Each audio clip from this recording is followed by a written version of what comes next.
নমস্কার বন্ধুরা, আবার চলে এসলাম সকাল সকাল রান্না করে একটা বাচ্চাদের খাওয়া রেসিপি একটা শেয়ার করব তোমাদের সাথে। কিভাবে করি দেখতে থাকো। তার জন্য এখানে 250 থেকে একটু কম হবে বাটি মেপে নিলাম, মানে এটা সোয়া বাটি জল নিয়ে নিছি। আর এখানে চিনি সুজিটা নিয়ে নিছি হাফ বাটির থেকে একটু বেশি, আর চিনিটা নিয়ে নিছি হাফ বাটির থেকে একটু কম। আর এখানে ঘিয়ের কোটা আছে, ঘিটা দিয়ে একটু ভেজে নিব। জ্বালিয়ে কড়াইটা বসিয়ে দিচ্ছি।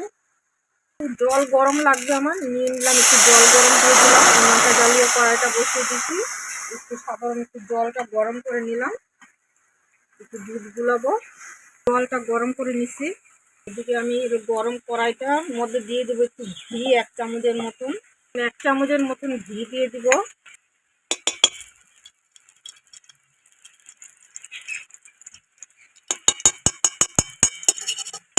বলে নে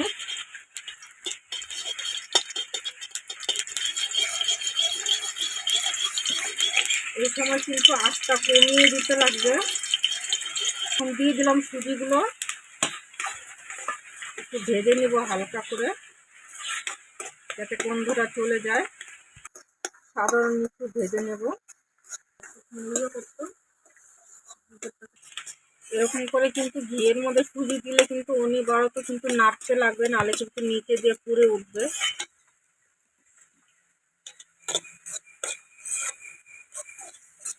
দেখুন আমার কিন্তু ভাজা হয়ে গেছে, একটু গন্ধটাও বেরোচ্ছে।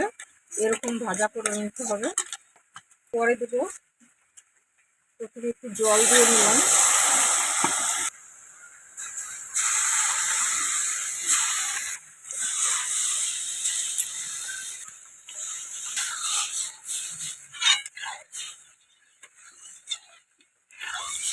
দিলাম চিনিটা।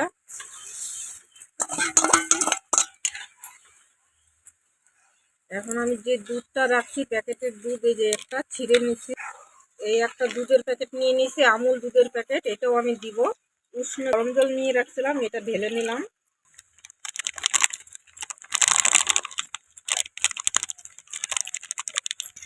গুলিয়ে নিলাম। দুধটা দেওয়াতে কিন্তু খেতে খুব ভালো লাগবে। দিয়ে দিলাম দুধটাও। সুজি কিন্তু রেডি হয়ে গেছে। আর এই সুজিটা কিন্তু এইভাবে করে জাল দিলে 2 বছরের বাচ্চা যারা আছে তারা যদি খাওয়ার জন্য খুব যন্ত্রণা করে, তাহলে এইভাবে করে বানিয়ে বাচ্চাদের খাওয়ানো যাবে, ছোট বাচ্চাদেরকেও। জাল দেওয়ার পরে একটা সেন্ট বেরিয়েছে খুব সুন্দর। এখন নামিয়ে নিব, হয়ে গেছে। বাটির মধ্যে নামিয়ে নিলাম।